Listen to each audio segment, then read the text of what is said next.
Yo, Klipsch guy here. What's going on YouTube? Welcome back to the channel. And today we have taken over his home theater. He invited me over. He sent me an email not too long ago and said, "Man, Klipsch guy, I have a home theater. I'm not liking it the way that I want to. Can you come over here and see what you can do about it?" So he's actually gonna talk to me about his home theater, some of the problems he's having, and I decided to make a video on it because you're gonna see in a second how tiny this room is. And a lot of you guys keep telling me that you guys have small rooms too. So hopefully the questions that he has today will be some questions that you guys may have. We can just, get everybody's question answered all in one video. So nice to meet you. This is Chris, and we are here today in his home theater. Chris, let's go ahead and just start talking about what you have. We've done a few little previews and everything, of course, but go ahead and tell everybody what you're working with right now. Well, I have a 96-inch screen I built from a company called, off the top of my head, I forgot. Carl's Place.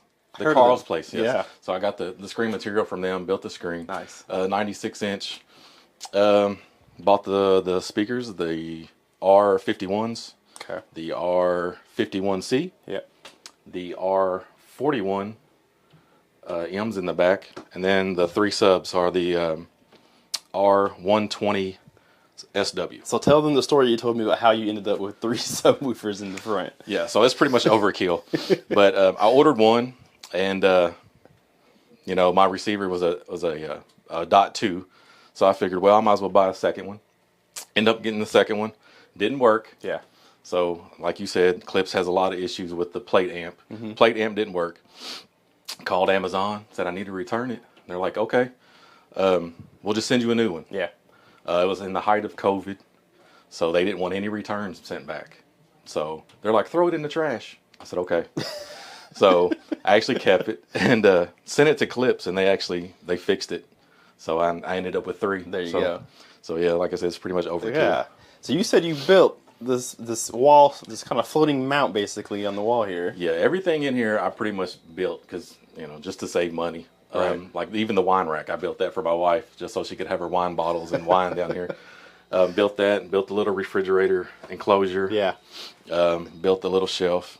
Everything I had to measure, I measured everything out. I had this just so I could measure it to spec and get everything to fit. So, yeah, pretty much built it all from scratch. The screen, the shelf, everything. So, and he's done a great job, guys. I'm gonna, if you haven't kind of guessed from me panning around already, that this room is not necessarily a bedroom, but it is small. It's a laundry room in the back, but this is a pretty small room, not necessarily a bedroom because there's no closet or anything like that. So it's a tough space to tackle. And that's kind of what he wants to talk about today is, hey, I'm listening to my movies, I'm watching movies and things, and I'm getting more of like a muffled sound. Things don't have that spark that I'm looking for.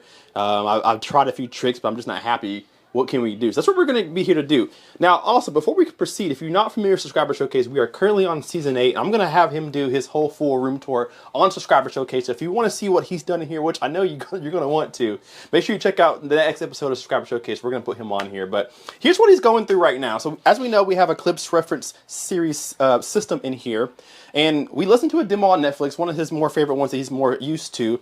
And we both had the same idea pretty much instantly that we're missing that high end, that sparkle, that pizzazz, I guess, if you want to put a word to it. And so we're going to try to figure out what's going on. Tell me about your receiver so they know what you're using to power your speakers with. It's a Denon 540 BT. It's a pretty basic entry-level Denon. Yeah. When I first got it, like I said, it was entry level, anything I could afford, and just to get up and going. Half a theater in. Yep. Yeah. So yeah, it's pretty entry level. So tell us what your main issue is with the sound that you're getting out of this thing, out of your system. To me, it just sounds muddy. Like there's no separation in the highs, and it sounds like it's all together. Okay. And I don't know, like we talked about earlier, I don't know if that's the speakers or the receiver. Yeah. Somewhere in there, I just don't have a clue. Yeah.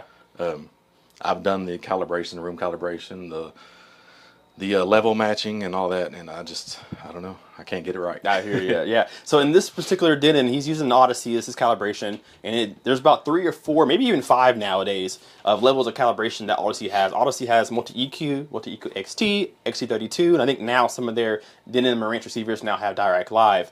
And so we're going to try to dive in here and see what's going on. There's some hidden features inside Denon and Marantz amps where you can kind of go in and play with EQ and things like that. We may have to get in there and see if we can't bring some of those highs back.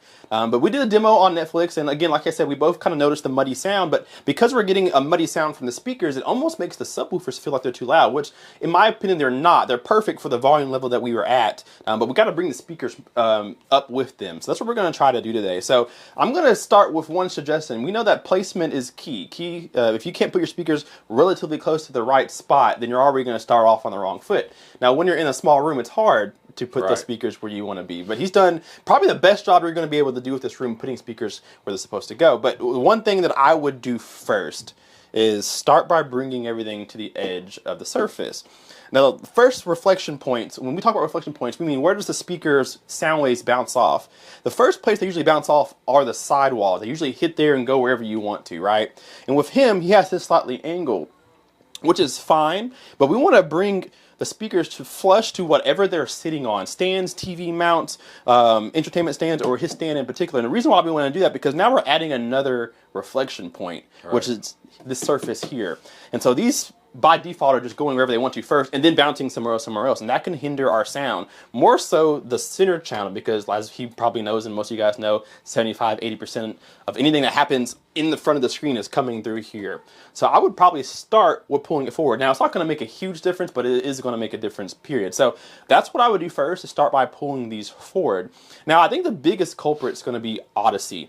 He said that he did calibration, but didn't go in and tweak anything. So whatever Audyssey did is what it's set at right now. So before or after we pull these forward, the next thing that we're going to do is dive into Audyssey and see what it did. So let's go ahead and switch to Audyssey. And let's go in here and see what the settings look like. Okay. All right, guys, so I have taken over the room now. He's still in here with me, but I have the remote to the receiver. And I wanted to go in and kind of go through the menus. Now, this is, like you said, more entry level. So some of the features that I was hoping are in here aren't in here. Audyssey, if you, depending on the Marantz receiver or the Denon receiver you have the ability to go down to graphic EQ and play around with some parameters. So, for example, if you had a lack of treble or you needed more bass or maybe lower down the mid bass, you could go in and change those levels. Unfortunately, we don't have that ability here, at least not in the receiver.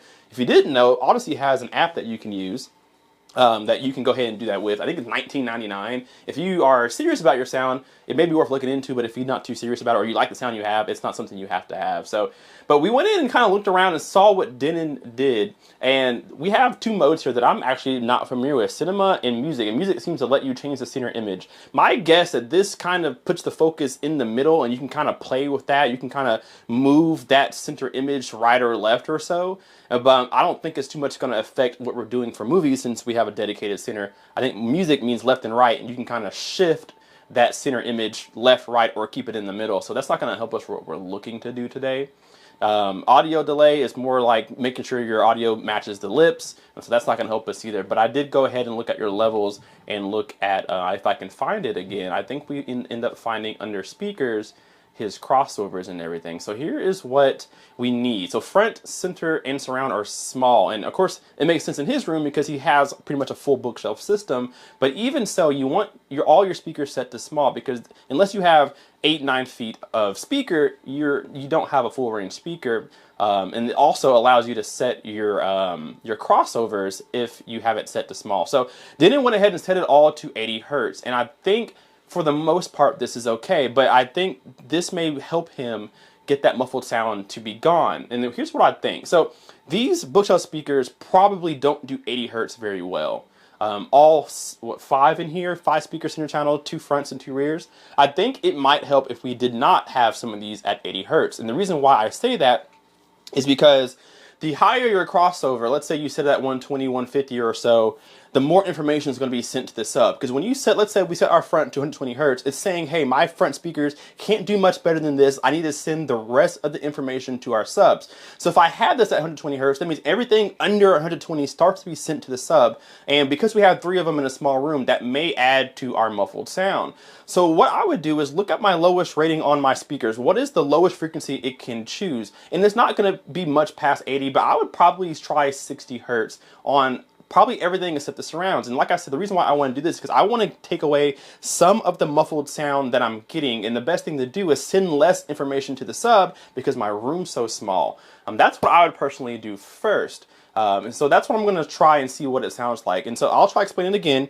We have a lot of bookshelf speakers all across the room that can't really handle a lot of bass. But in this case, with the room so small, we kind of have bass overload. So we don't want the subs playing too high. Now, there's two things we can do. We can change the crossover here, or we can go to the subs and set our crossover ourselves.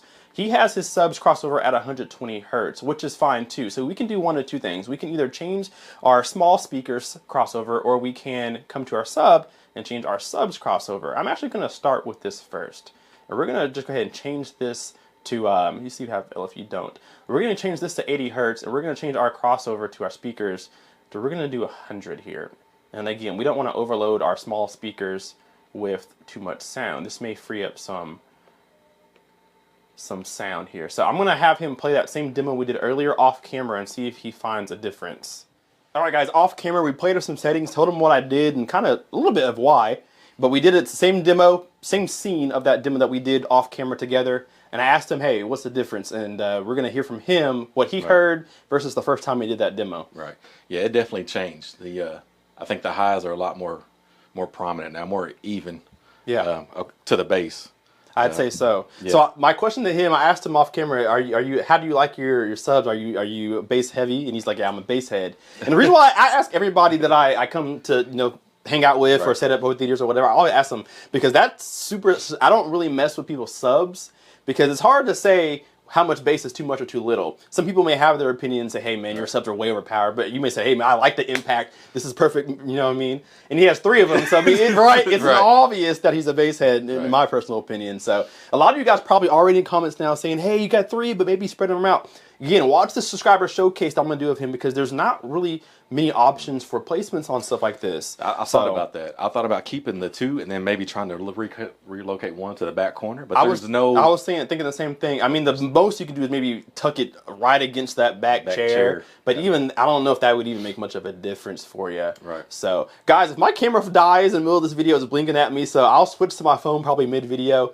So I apologize for that, but we'll try to get things rolling here. But the goal, again, is to get some highs. I'm going to do some more with him off camera. But the point of this video is, if you have a small room, it's not impossible to have a home theater. He's done an amazing job with this, and I can't wait to put the subscriber showcase up for him of what he's done, because there's some really cool, intuitive, and really actually some smart things that you've done in here to really make it unique and make things work in a room like this. Because most people will see a room like this and be like, no, I'm not going to try to do a home theater. It's not no point. I can't put things where I want. I can't get spit speakers. But he has a really good and a really big sound with really small speakers in a really small room. I'm actually very much impressed aesthetically and how it sounds.